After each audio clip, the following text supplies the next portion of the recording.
В Хангалахском улусе стартовала экспедиция по изучению культуры и фольклора русских старожилов. Ее участники – студенты филологического факультета Северо-Восточного федерального университета в течение недели посетят Покровск, а также села Синск и Еланка.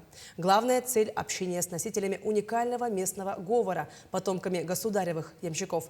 Подробнее о задачах экспедиции расскажет Виолетта Засимова. В 2018 году подобная экспедиция проходила в селе Русское Устье Алайховского района, известном как место компактного проживания уникальной культурно-этнографической группы русско-устинцев. В этот раз молодые исследователи обратили внимание на потомков государевых ямщиков Хангаласского улуса, которые выглядят как русские, но говорят в основном на якутском языке. Здесь симбиоз двух неродственных народов, то есть якутский народ и русский народ смогли в симбиозе создать такую необычную языковую ситуацию. Например, есть такие интересные, я бы сказал, диалектизмы. «Откельмандись». Что это значит? «Отойди», «уходи». То есть «кельманна» – это «иди сюда», а «откельмандись» – это «уходи».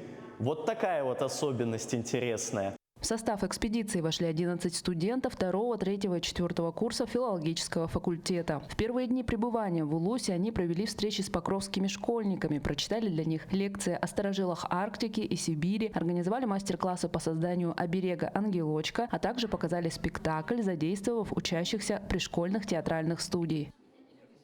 Добрый день, дорогие зрители! Мы представляем вам сказку по мотивам русского устья «Пужливая юрта».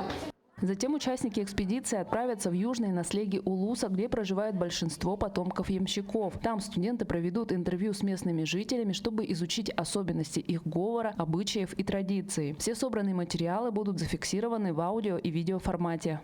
И в любом случае мы записываем их говор, и потом мы будем составлять фонетическую запись того, как они говорят. Потом будем исследовать диалектный материал, лексику, грамматику, когда переведем это в письменный вид.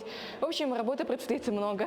Экспедиция организована благодаря грантовым средствам, полученным в рамках профессионального конкурса «Открываем Россию заново», который проводится проектом «Россия – страна возможностей» и Национальным исследовательским институтом Высшей школы экономики. Мы подали заявку на грант, и мы выиграли грант, собственно, чему мы очень-очень рады, и благодаря этому конкурсу состоялась наша поездка. Эта экспедиция имеет важное значение не только для студентов, которые смогут применить свои знания на практике, но и для сохранения и передачи богатого языкового и культурного наследия региона новым поколениям. Виолетта Засимова, Хангаласский улус.